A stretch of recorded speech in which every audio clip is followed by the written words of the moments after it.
Hey, what's up, everybody? Welcome to Shit Trainers Say. It is the podcast by Catalyst Strength and Personal Training. It's conversations that we have every day with our clients. We're still interacting with our clients on a daily basis, so we're still having conversations. So what I wanted to do today is bring you guys Girl Power Hour.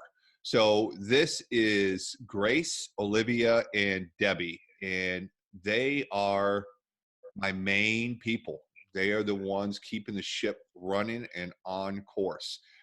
They have proven themselves invaluable during this whole COVID-19 shutdown, where we've had to shut down our gym, and they made the transition to online and virtual training seamless, and they have been invaluable to me and to Catalyst and to the members. So I wanted to bring them to you. My name is Jim Adams. I am the owner. And this is maybe the last time you'll hear from me on this episode, because I'm going to turn it over to the girls and let them introduce themselves. So, Deb, you want to start us out? Hi, I'm Debbie Roman, and we got here. They're all in different spots. I'm Olivia. I'm Grace. Okay. And they're both trainers at Catalyst. And Olivia is having some problems with her internet, so she's just going to make cameo appearances. If you see her drop out, don't be alarmed. I'll pop back in. I don't know when, but yeah.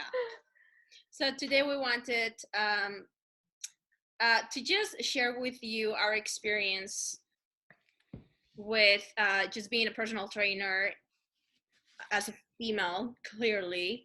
And Jim was asking us, how is this going to benefit you guys, our clients, our tribe?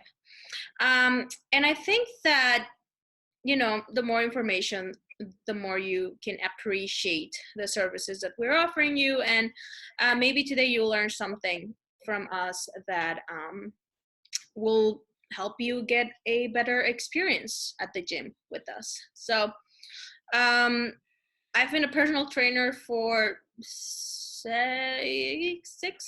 years now, and what I've noticed, and then Grace and Liv can give me their input. What I've noticed during this time is that we as a female trainers, we do try to work more on continuing education. We try to make sure that we're up to date with research, nutrition, training, anything that is related to fitness, because we do not have that image of, maybe not at the beginning, now we do, but we didn't have that image of being strong and knowledgeable. This is a field that is mainly a male industry, and there's nothing wrong with that.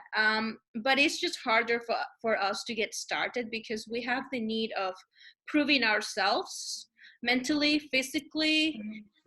It's a really physically demanding job, not only because of the workouts, but because you're lifting things all day, every day for clients. So that's a little bit of what we want to share with you guys. I don't know if you, Grace and Liv, have any thoughts on that specific subject. I think for me, I'm obviously a really small person. I don't have the image of like a real strong person physically, but I think something that, like you said, it's a male dominant industry, I think, and kind of showing clients that yes, I'm small, yes, I probably can't lift 70-pound dumbbells at once, but there's a lot of things that I can do, and the knowledge that can come behind that is just as valuable, if not more, at times, I think. But it's not what you think of at first, because you think a personal trainer, you think can lift a ton of weight, So that's kind of from my perspective anyway. One thing I've definitely learned is like how to present yourself in a room and how you present yourself to clients. So when I first started out, I obviously wasn't 100% confident. It was a new field for me.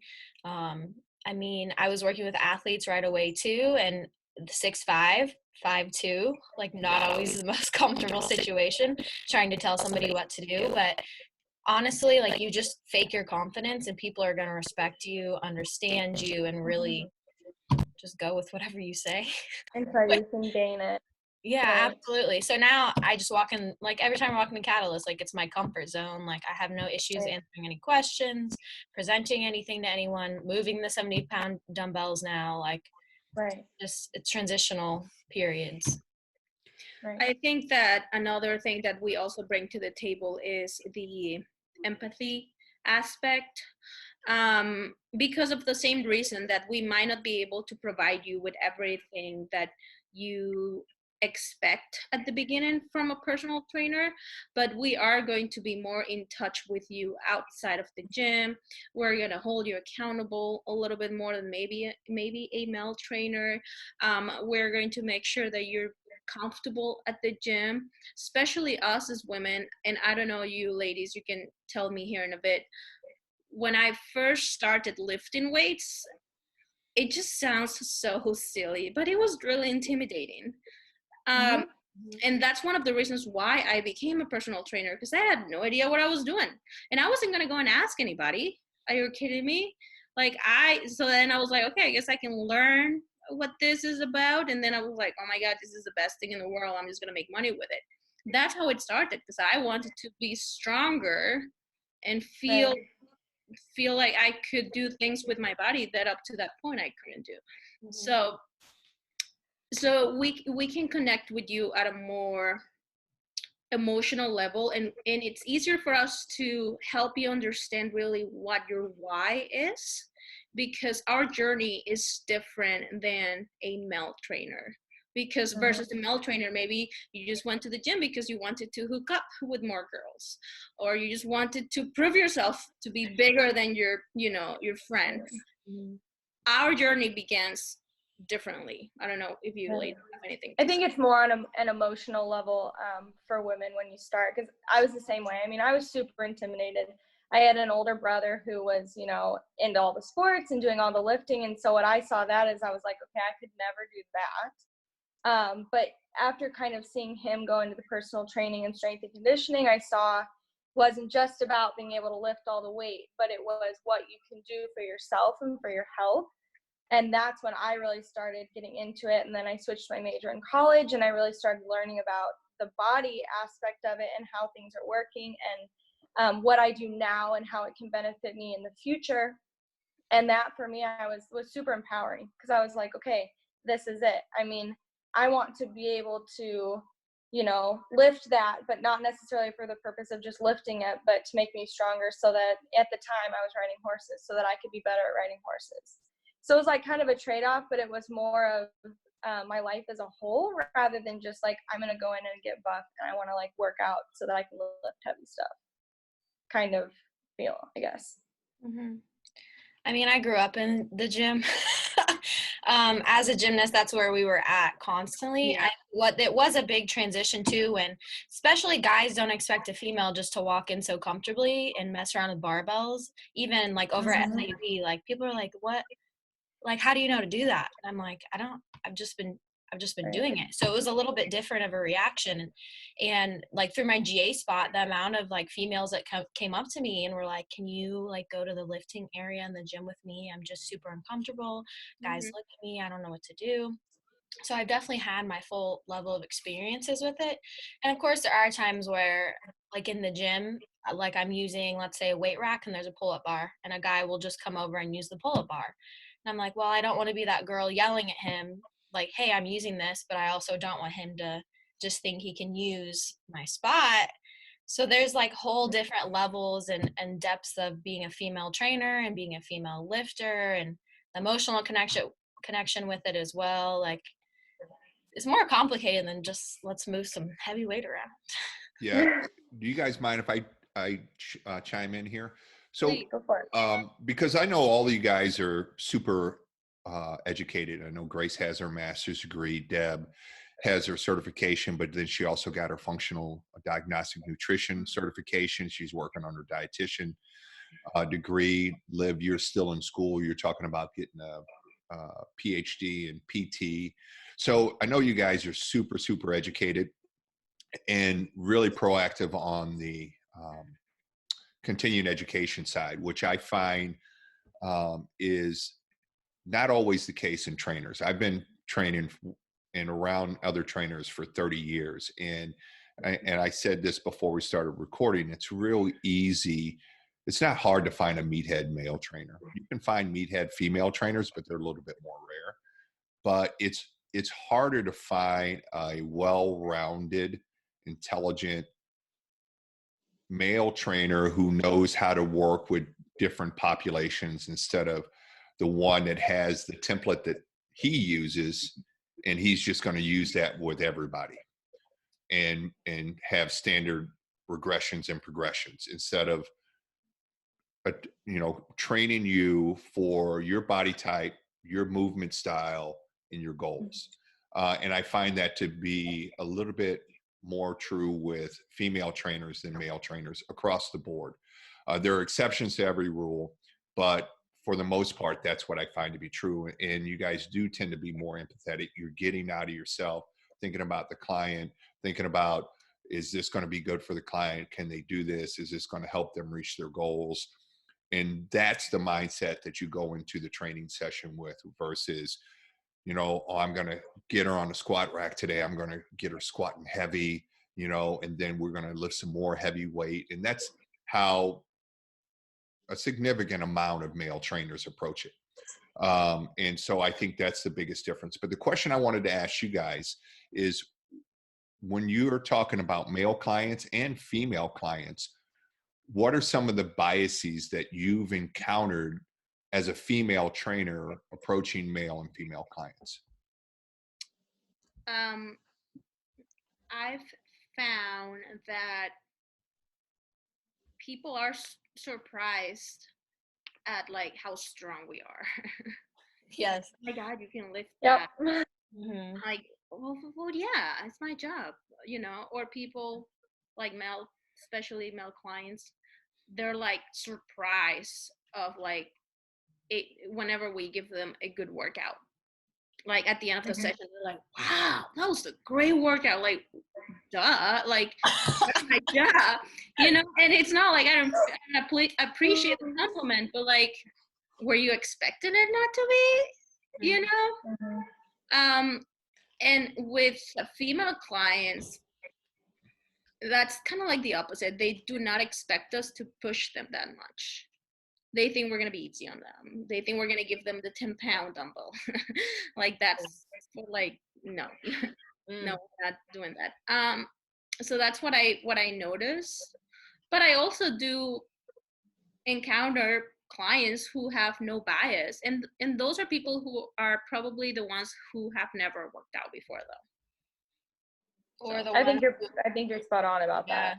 Or who have had trainers in the past. Right. Multiple ages and ranges of multiple genders, and they're like, yep, you can kick my butt regardless, so just get me moving. Right. So, yeah.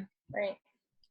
I think that's kind of one of the cool things about Catalyst though, is you've got a range of, even though sometimes it's like, well, of course I can do that. Like, of course I can give you a good workout. Sometimes it's kind of, as a trainer, at least for me, sometimes I'm like, that gives me validation that I'm doing a good job and that I'm giving them a good workout because they're making comments about it. Or maybe one day I really focus on like technique with somebody, or and I really see it like if we've got an athlete that comes in who is, at a higher level or something, and they come in and they've been working out, and then you work on technique stuff with them because they can like move the weight, but it's really seeing how they can be technical with it. And then being, impressed and glad that you took the time to do that. And oftentimes, like you said, Deb, they're surprised. But I think that that's just, for me, I'm like, okay, good. Like, I'm glad that you're surprised because I'm glad that you're getting another level of something that you didn't think you were going to get necessarily or weren't expecting, I guess. Yeah. I think it just goes back to us wanting to prove ourselves because we don't want to be seen as the stereotypes that are projected onto us. Like, even in any instant, whether it's with an athlete, a guy, a girl, like, I know that I don't go easy on anyone because I don't want to be seen as like, okay, like we have Grace today, it's going to be an easier workout. I hate that. Right. And I always say quality over quantity because I'd rather take my time and teach you versus just kill you, but I still want you to feel it. So. Right. It's always a good compliment when they come in the next time and they're like, man, I was sore for like 4 days. I know. And you're like, They're like, I couldn't go sweet. down the stairs. I'm like, all right. Right. Good. We're doing it right then. I once, by accident, sent somebody to the urgent care because they were so sore. They couldn't understand.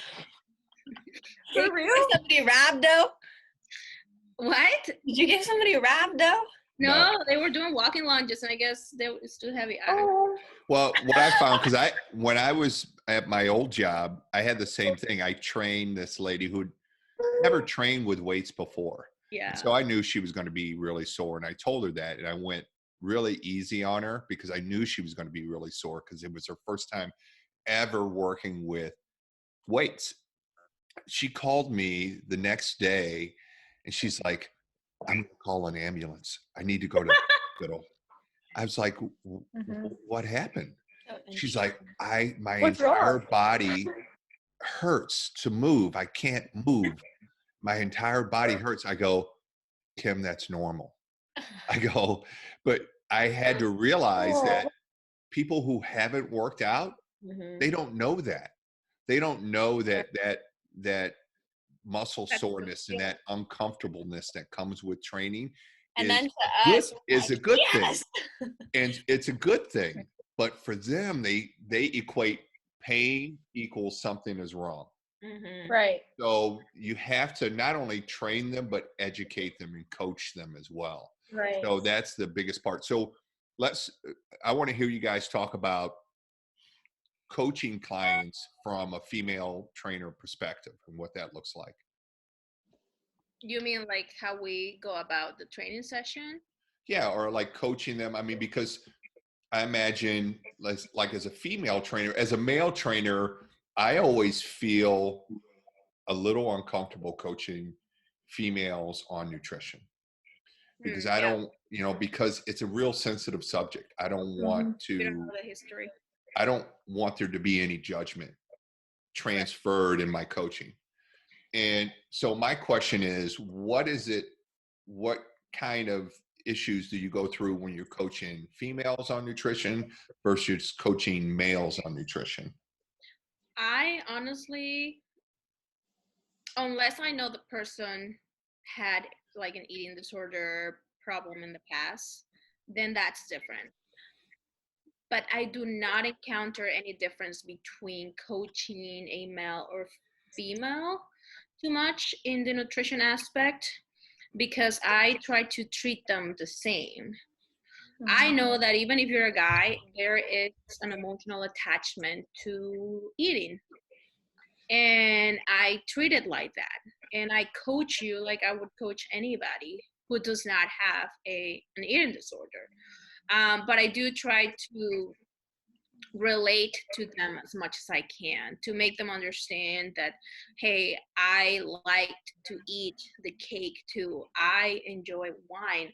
I have eaten to the point that my stomach hurts. I have regretted, I understand. And there's no judgment. I think that once you get to that point where the client knows that you're not going to judge them, they're more comfortable and they'll be honest with you because they can lie to you and tell you they ate perfectly for a week, but then what's the point? Eventually that client is going to walk away and you might not understand why. They might not even say anything. So I try to just remove this stigma of I'm going to coach you differently because you're a guy. I'm going to coach you differently because you're a woman, because I feel like they also expect that. And when I just come to them and I'm like, look, this is what's going on. This is what I've struggled with. And this is how I can help you. I feel like then they're like, wow, okay, cool. Let's do this. So I think you're right. And I think part of maybe being a female going into those talks, like you said earlier, a little bit more empathy there. Because when I start to talk to people, the first thing I think of is, okay, I'm not perfect. I'm a personal trainer, but I want ice cream like 5 days a week. So like being honest with them and just being straight out, like you said, and being like, okay, like totally, I get you, and making them feel like we're not here and they're here, but we're on the same playing field. And they honestly might be better at some things than I am. And just because I'm there to help them in their, health journey doesn't necessarily mean that I'm doing it all right all the time either, because we're human. And I think that being a girl in that aspect is a little bit easier to relate, because we're like, we want to be like, it's okay, we're with you, like kind of giving that nurturing aspect of it as well. I think it just comes naturally. So I think that's kind of where that falls into that, maybe. Yeah. My comment is less of like the emotional aspect, because you guys touched on it very well. The one thing that I've noticed for females that have met their body, like their body weight, is they are body weight goal, they are not eating enough. That is one thing that they're like, I feel like I'm eating too much. I feel like I'm eating too much. I'm like, you exercise 4 days a week. You go for a walk every day. You should not be eating 1,000 calories a day. And that's a very hard mindset for them, because they want to be as small as possible, but also still healthy, but also like strong. And then they're wondering why they're starting to plateau, because they're not eating enough. They're not getting enough protein. Where guys that I've had, I'm like, you know what to do. Like, you're eating enough 9 times out of 10, because these guys are like, I want to be big. So they eat big. Like, it's very simple for them for the most part. It's definitely one thing that I've encountered for sure. So, and kind of talking them through that mindset. oh, It's like you said, it's a huge hurdle. Absolutely. Plus, female bodies are judged a little bit more than male bodies. Male bodies, you can have dad bod and you're good, but females are expected to have very high quality bodies, especially in like this field. And so, obviously, trying to show them that food it's good for you. It's not the enemy. Like, eat healthy things, it's a tool. feel good. Yeah. It's crazy. It's crazy, honestly. Yeah, that's all good points, and I didn't think about that, but that's true. And you guys have kind of a leg up when you're talking to females, because I think they tend to trust you more initially than they do male trainers, because they feel like male trainers are just looking at their ass. But and that's just the truth. But so let's talk about the other biases that you may have from a technical standpoint when you are training somebody. It's like males. I know there are males that come in and it's like, oh, I'm training with this chick and she's not going to be able to get me big, or whatever biases that you find is true with female clients that initially work with you guys. Want to talk about that? You mean like female clients having bias? Yeah, toward female trainers. I think it's more the opposite. Like they think more or less the same. They think the workout is gonna be easy. They think we're just gonna chat with them, that we're just gonna be girlfriends, and we can be all of that. But it's part of learning how to be a trainer. I think the female and female clients do open up to us a little bit more, I think, on, look, I just want to look hot for my vacation next month. Like, I just need to do this, And I'm like, okay, girl, let's do that, versus I don't think they would say that to a guy, because they would feel judged, or like, oh, he's going to think that I'm fat or not something. as comfortable. Yeah. I think with the guys, like you said, Jim, when they come in, they're like, oh man, I'm training with them today. And my thought is, it takes one workout. It takes one hard workout with them to feel sore and to feel like they put the work in and that they had a hard workout when they leave. And then the next time they come in, that every time it just gets less and less, because they're like, okay, I'm going to have a good workout. I'm going to leave here sore. And then like, I'm going to feel like I put my work in. And I think the more and more that happens, and then the more and more you can get even more technical with them, like on the technical part. And like we kind of said earlier, they're almost a little bit surprised by it, but I always love this comment. I've done this a bajillion times, but I'm way more sore right now than I have been. And it's like, that's great, because not only have you put in a hard workout, but we're getting something out of the things you've already done. And that's like one of those, like, I think shows them that you're worth your value as a trainer, and just has a higher respect level after that. Yeah. I also think it's very age dependent though too, because I've worked with yeah. a wide variety of athletes, just day-to-day people, and normally the 40s and up, no issues. They will listen to anything I say. The like Uh-huh. 28 and younger, if more athlete style, obviously, they're like second guessing. They're like, okay, Yeah.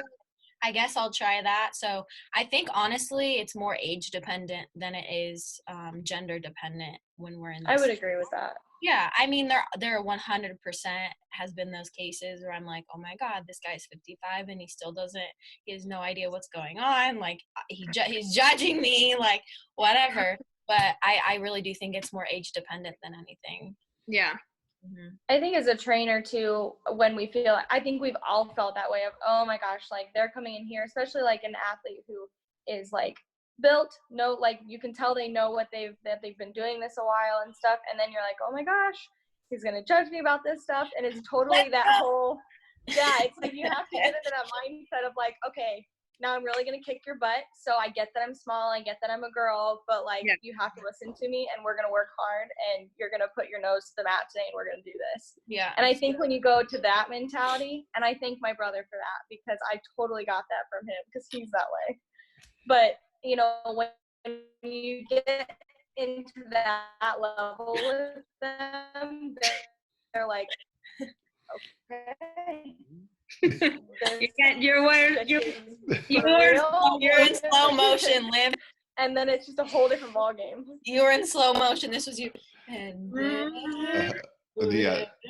Hey, I do want to entertainment touch. for everybody. It's fine. I do want to touch on one last thing because I know, Jim, you got to do your podcast. I think that. We got time. I pushed it. Oh, okay, cool.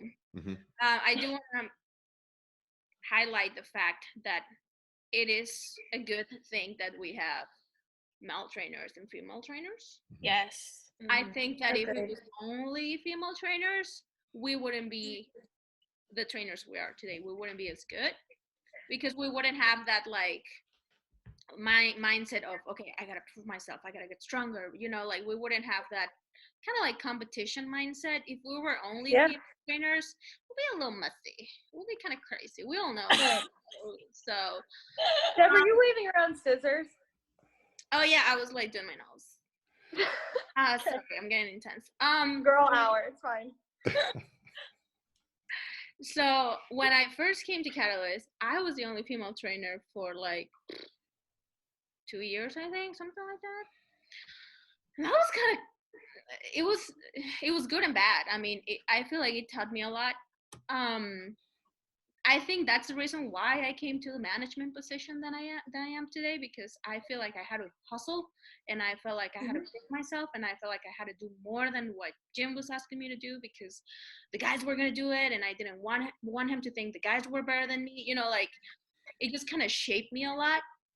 And it took me a long time to be able to get along with other female trainers for me to not see them as competition or to be able to open up to what they had to say, because I felt intimidated by, you know, I didn't want anybody to take away what I've worked for so hard.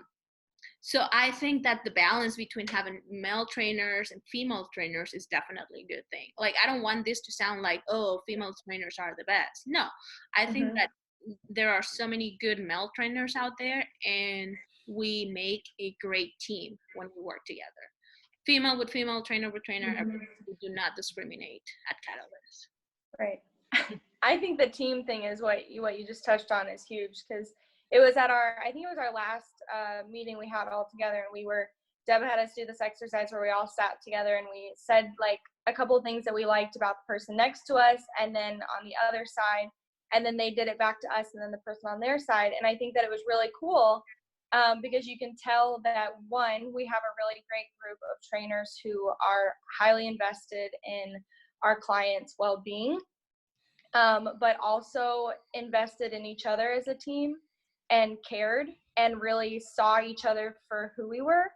And that's huge because you don't get that a lot of places. And I think having the male to female ratio is cool because the guys were saying stuff to the girls and it meant a lot.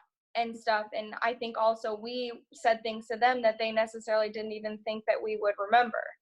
And so it just kind of shows them that, you know, we listen to them and that we really appreciate the way that they see us as well. I think that was really cool. And I mean, I enjoyed it at least. Yeah, that broke down some walls for sure. Especially in this industry, like normally at other gyms, you have to like advertise yourself and really grind for your clients and prove that you're better than other trainers to get clients. Where at Catalyst, we all share, we all have to work together. So doing that exercise, it's just a nice like reset of like, okay, like we are a team, we're doing this together. We don't have to fight. Like it's just a nice family feeling versus like other gyms. It's like, all right, we're fighting today. So Totally agree. yeah. This has been great. And I wanted to add one other thing is I think there's one advantage to being a female trainer training male clients is that most males and I'm including myself in this, when they're being trained by a female, they're not going to go light on the weights. Facts. True. If anything, they're going to try to push the weights. When I first started out, one of my bosses was this crazy woman, and she probably mind me calling her crazy because she was. Sherry Krogan, for those of you who don't know her, she tries to destroy men. And I was a bodybuilder. I was like 245 at the time. And she's like, hey, let's work out. I'm like, no, I don't want to. I don't want to train. I don't want you to train me. And she just pounded me. And, you know, and I had to push the weights because she was strong. And so I was like, she's not going to lift me. You know, so I was like, at the end of that workout, she's like, how was it? I was like, oh, it was good. It was good. And then I like walked into the locker room. I'm like, because I'm like, totally I'm not gonna let her know that she like just crushed me, but she did, you know. But I think that's a male training with a female trainer. I think you find that more times than not. Yeah. Right. Yeah. That's a good point. Yeah. A lot of times too, like, because obviously we can pick up a lot of the weights that they pick up. So we'll pick up a 45, we move it easily, and they're like, oh, should we get the 50 instead? I'm like, no, you're fine. You're fine. No, I think let's start here. We'll maybe the next set. Yeah. I just tell them when I pick up a 45 or a 50 or whatever, and I demonstrate, you know, a dumbbell row or whatever. I'm like, if I can do it, you can totally do it. Exactly. Right. I don't say anything. The first time I did a leg workout with Logan, it was not good because I made him do, you know, squats, front squats, walking lunges, calf raises, the whole thing, like an hour and a half. And the poor guy had not done legs in 2 months. They made fun of him. Couldn't walk. For like 2 weeks, he couldn't walk, but he wouldn't stop, you know, because like Jim was saying, I'm not gonna. And I was like, we can stop right now. He's like, no, you said we're doing this, we're doing it. No, okay. So I can totally see. We'll do it. Yeah. Yeah, it's so satisfying too when that happens because you're like, hee. Oh, for sure. Deb, you knew exactly what you were doing to Logan at the time. But, you know, probably the fact that he didn't stop and it was like so sore, you're like, he's the one. Maybe. Maybe that did it. Yeah, that's when you knew. He goes, here's the real test. Pass it and we're good. You don't pass, you're out the door. Yeah, it's a ball 4, buddy. Of course, our test, it's not about like being a good person. It's like, can you work out with me? Yeah, exactly. Exactly. Can you pass the workout test? Yeah. All right, guys, this has been great. And again, I want to thank you guys for keeping the ship together, keeping the team together, keeping the clients, taking care of the clients through all of this, and really pulling together and making this work. I really do appreciate you guys. And this has been good. You guys have any parting thoughts before we end this? We miss you. We can't wait to be back at the gym. Honestly. We miss everybody. Yeah. Yeah. So we hope everybody's healthy and Thank you be back and better before. We are ready to kick your butts again. Yeah. That first 5 a.m. opening is going to be rough, but I think everybody's going to be excited to get back. I'm thinking going to be so excited that, like, I used to be so excited when I would go back to school after summer break. Like, I would just like wake up at 4 a.m. Same. Yeah. I think So, it's gonna be the same way. Loud music, everybody better come in dancing. yeah. We're gonna have a party at 5 a.m. is Every how single it's person be like, hey, what's going. I up? know. I'm gonna hug Yeah. everybody. I'm gonna be. Like, I can hug you now. Is it going to be like going back to school? Are you online and buying like new outfits and new shoes and stuff? Yes. Oh my Oh, God. for We gotta. Yes, I have shoes in my cart. Yes. For sure. So everybody's going to have their back to school outfit on Yeah. the first day the gym opens. It's Yep. gonna be hilarious. Okay, Yep. ladies, thanks a lot for this, and I really appreciate it, you guys. You guys have a Bet. good rest of your day and be safe. You too. Thank you Too. too. All right, bye, guys. Bye.